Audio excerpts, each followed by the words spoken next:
এই যে আমাদের যে পোলারাইজেশনের রাজনীতি ছিল, আ যেটা বললেন যে কে মানে ট্যাগের রাজনীতি একটু আগে খালেদ বলছিল যে আমার বিভিন্ন পজিশন যেটা আওয়ামী লীগের এগেইনস্ট এ বা তৎকালীন সরকারের এগেইনস্ট এ গিয়েছিল সেজন্য শিবির, হিজবুত তাহরীর, আইএসআই মানে কোনো জঙ্গি, মৌলবাদী। হ্যাঁ, মানে কোনো ইমাজিনেশন এর কোনো লিমিট নাই। বাট ইটস ডেঞ্জারাস কারণ ওই ট্যাগ গুলো তো ওই সময়ে কোনো সুখকর ট্যাগ ছিল না।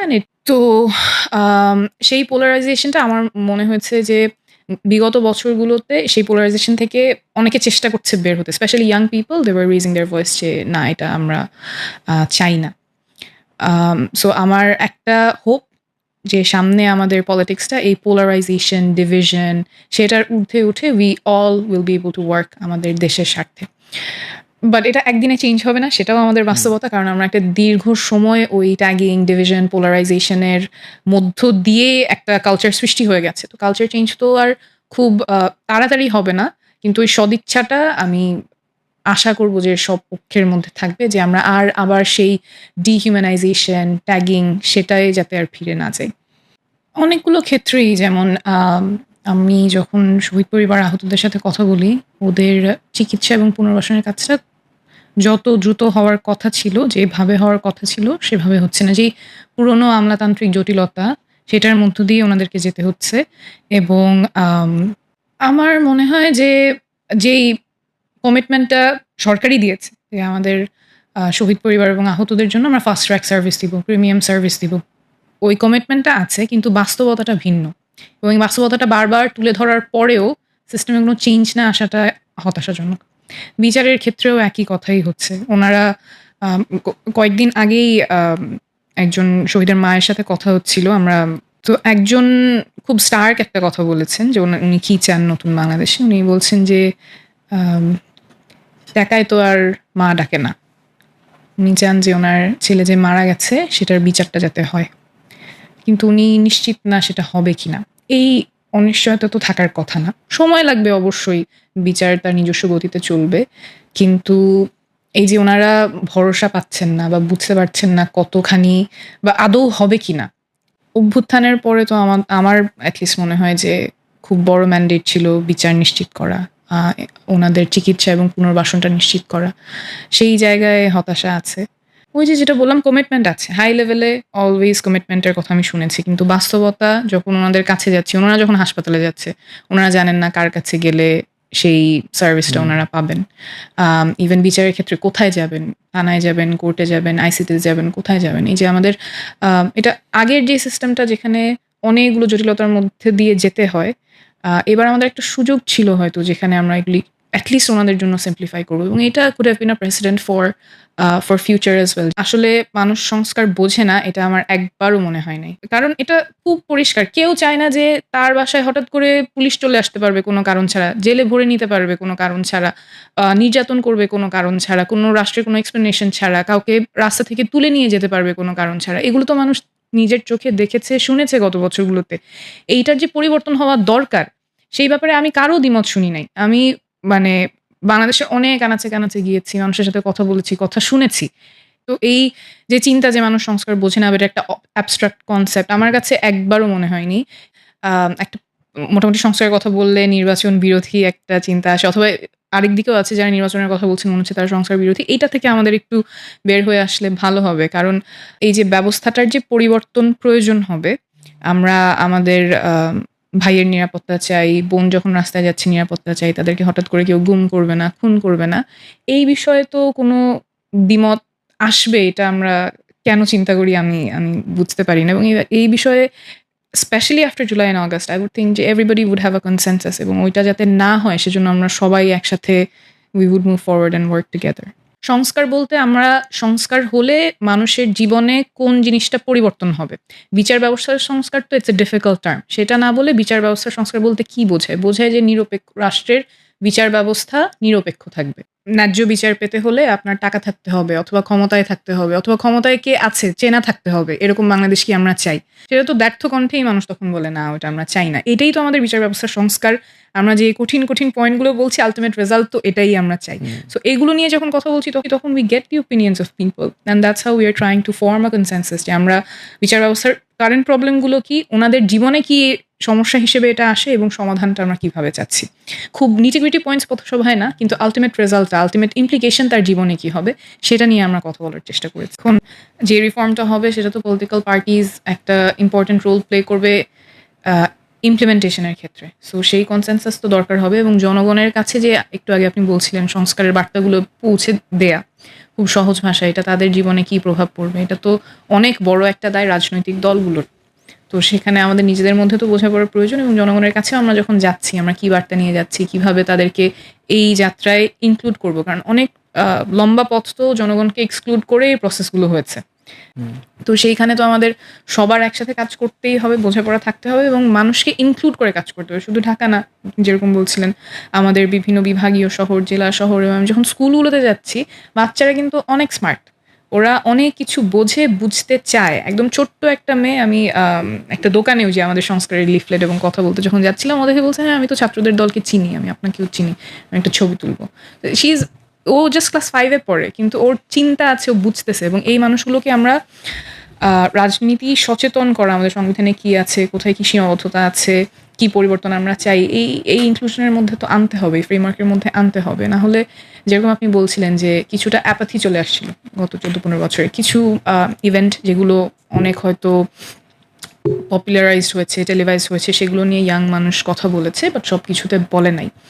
তো এই যখনই বলা থেমে যায় বা যখনই হতাশা চলে আসে, এবং এটা তো আমাদের খুবই কি বলে নোম চমস্কির যে বইয়ের একদম পাতায় পাতায় যে ইউ আইসোলেট পিপল, যাতে তুমি যে প্রপাগান্ডা ছড়াতে চাও সেটা যাতে করতে পারো, ওই জায়গায় যাতে আমরা ফেরত না যাই, মানুষের মধ্যে হতাশা যাতে আর না আসে। Young people they keep speaking against injustice, যেই জাগরণটা আমরা দেখেছি সেটা যাতে সাস্টেইন করে, সেটার জন্য আমার রাজনৈতিক দল, সিভিল সোসাইটি সব পক্ষকেই একসাথে কাজ করতে হবে। আপনি এখন যাদেরকে আপনি ফ্রন্টলাইনার্স দেখেন বা কথা বলছে, মিডিয়াতে কথা বলছে আমাদের ব্যাচের, আমরা এমন না যে 2024-এ আমরা হচ্ছে আ আমরা কানেক্টেড। না, আমরা অনেক আগে থেকে কানেক্টেড।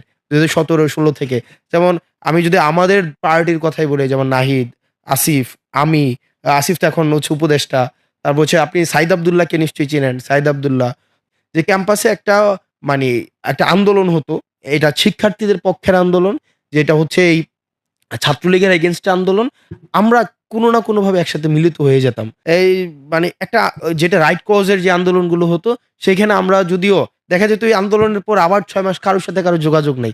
হঠাৎ একসাথে হয়ে যেতাম। যেমন সাইদ আব্দুল্লাহকে মোটামুটি সবাই চিনে এখন। সাইদ আব্দুল্লাহ, সার্জিস যদিও আমাদের সার্জিস সায়েন্স ফ্যাকাল্টিতে ছিল, আমি আর্টস ফ্যাকাল্টিতে ছিলাম। আমাদের আসলে মিউচুয়াল একসাথে হওয়ার কোনো গ্রাউন্ড ছিল না, ডিবেটিং ক্লাব ছাড়া। কিন্তু আমরা দেখা যেত আন্দোলনগুলোতে একসাথে হয়ে যেতাম। তো দেখা যেত যাদের ওই ইন্টেনশনটা ছিল, নিয়তটা ছিল, বা বা যেটাকে আমরা বলি যে যাদের একটা পরিবর্তন করার একটা ইচ্ছা ছিল, তারা কোনো না কোনোভাবে এই ফেসিবাদকালীন এই সময়টাতেও তারা হচ্ছে এক হয়ে যেত। মানে সিম্বল যত করাপশন, যত হচ্ছে অ্যানোমালিস, যত হচ্ছে এই ডিসঅর্ডার, সবকিছুর একটা সিম্বল হচ্ছে হাসিনা। যেটা হচ্ছে যে আমরা জুনের ৫ তারিখ হাইকোর্টের আবার রায়টা হয় যে আবার হচ্ছে কোটা সিস্টেম রিস্টোর করা হইছে। তো রিইনস্টেট করা হইছে। মানে এই যে বললাম একটা ব্যাচ, আমরা স্টাডি সার্কেল করতাম, ডিবেট করতাম, আমরা বিভিন্ন ইস্যুস নিয়ে কথা বিসিএস এর বলতাম। প্রস্তুতি। তখন এই সার্কেলটা দেখলো যে ২৪-এর নির্বাচনের পরে আসলে একটা রাজনীতি শূন্যতা তৈরি হয় দেশে। সবাই আসলে হতাশ হয়ে যায়। এটা হচ্ছে রিয়েলিটি। তখন দেখা যায় ২৪-এর ৭ই জানুয়ারির যে নির্বাচনটা হয়, যে আনচ্যালেঞ্জড, মানে আনক্রিটিক্যালি হচ্ছে হাসিনা হচ্ছে এখান থেকে বের হয়ে আসে। যেটা তখন আসলে রাজনীতি সচেতন যে প্রজন্মটা, সেটা হতাশ হয়ে যায়। তো তখন সবাই কেরিয়ারের দিকে যায়। আমি ছাত্রদলের অনেককে দেখেছি। তখন বিদেশে কিভাবে কেরিয়ার করা যায়, বা আমাদের নিজেদের মধ্যে অনেকে ছোট, ছোট বিজনেস করার একটা প্রবণতা মেনে নিচ্ছে। সবাই মেনে নিচ্ছে ৪১ সাল পর্যন্ত।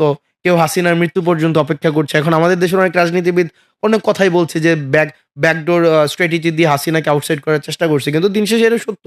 অনেকেই হচ্ছে ৪১ সাল পর্যন্ত ওয়েট করার মনস্তাত্ত্বিক একটা সিদ্ধান্ত নিয়েই ফেলেছিল।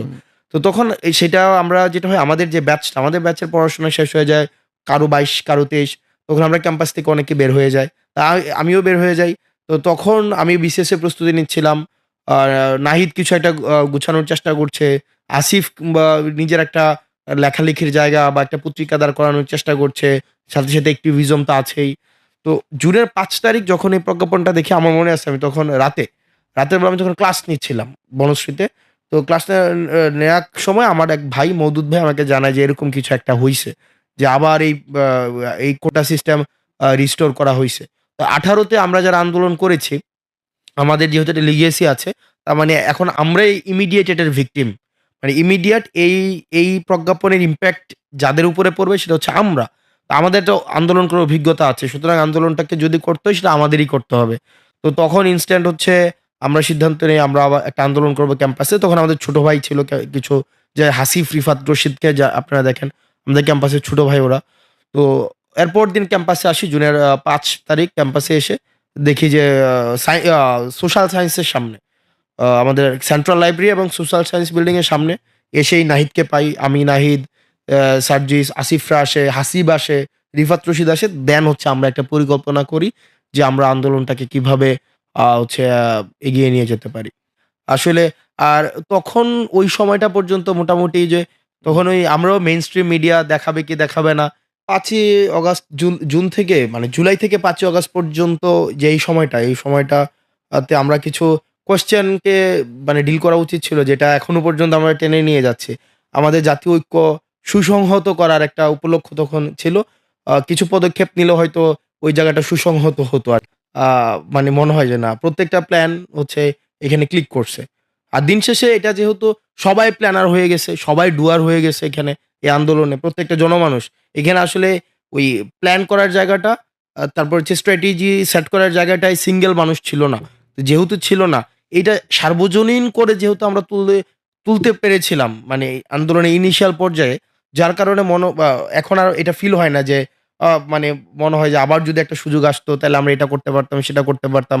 আমরা যদি এটাকে স্বতঃস্ফূর্ত অংশগ্রহণের এই ডোরটা ওপেন না রাখতাম, আমরা যদি হ্রাস করতাম, তাইলে অন্যান্য যে আন্দোলনগুলাকে যেভাবে আওয়ামী লীগ দমন করেছে, সরকার বিরোধী একটা তকমা দিয়ে এবং এটা হচ্ছে আ যেভাবে আ আমার কাছে মনে হয় এই ৩৬ দিন নিয়ে আসলে নিজের চিন্তাকে রিভাইজ করার আসলে কোনো মানে স্কোপ নাই। বরং ৫ই অগাস্টের পরের অনেক কিছু নিয়ে মন্তব্য করার জায়গা আছে। কিছু বিষয়ে হচ্ছে আমি ব্যক্তিগত জায়গা থেকে পরবর্তীতে বলব।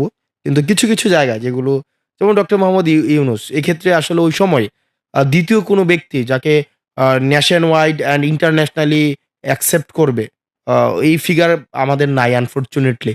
যে 2nd একটা অপশন যেখানে উনার এই ইন্টারন্যাশনাল অ্যাকসেপ্টেন্স এবং ন্যাশনাল অ্যাকসেপ্টেন্স আছে। আপনার ডক্টর মোহাম্মদ ইউনূসের সমপর্যায়ে ওইটা কিন্তু ছিল না। আর উনার যেহেতু এটা পলিটিক্যাল আ একটা জার্নি আছে। একটা ছোট বা বড় পরিসরে একটা জার্নি আছে। উনি এই সরকারের হচ্ছে যাদেরকে টার্গেট করে হচ্ছে যাদের উপরে একটা নিপীড়ন চালিয়েছে ডক্টর মোহাম্মদ ইউনূস তাদের মধ্যে অন্যতম। উনার ওই এক্সপোজার টা আছে। তো সেই জায়গা থেকে আমাদের কাছে মনে হয়েছে ডক্টর মোহাম্মদ ইউনূস ওই সময় একটা বেস্ট অপশন। এই সরকার গঠন প্রক্রিয়াটাকে আরো বেশি অন্তর্ভুক্তিমূলক করা যেত এবং অ এটাকে হচ্ছে আমরা এখন যেই আ উত্তরগুলো পাওয়ার কথা ছিল, এখন দেখা যাচ্ছে যে এই সিচুয়েশনটা is generating more confusion and question not answered. তো আমরা আসলে এটা আমাদের ফেইলিউর আছে এবং কাদের ফেইলিউর আছে, কেন হয় নাই এই বিষয়গুলো আসলে এটা কেন হইল না? এটার পিছনে কি বাধা ছিল? সদিচ্ছা বাধা ছিল।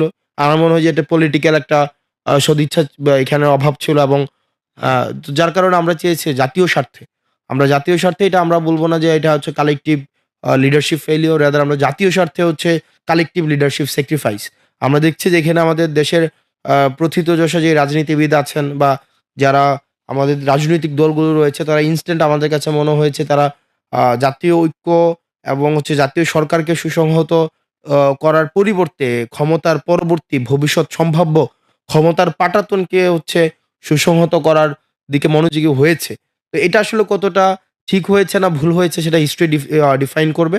তবে আমরা চেয়েছিলাম যাতে করে হচ্ছে একটা জাতীয় সরকার হোক। জাতীয় সরকারের মধ্য দিয়ে যেন একটা পরবর্তীতে একটা Democratic proper expected Democratic transformation হয়। কিন্তু সেটা হচ্ছে সদিচ্ছার অভাবে, পলিটিক্যাল গুডউইল এর অভাবে সেটা সম্ভব হয়ে ওঠেনি।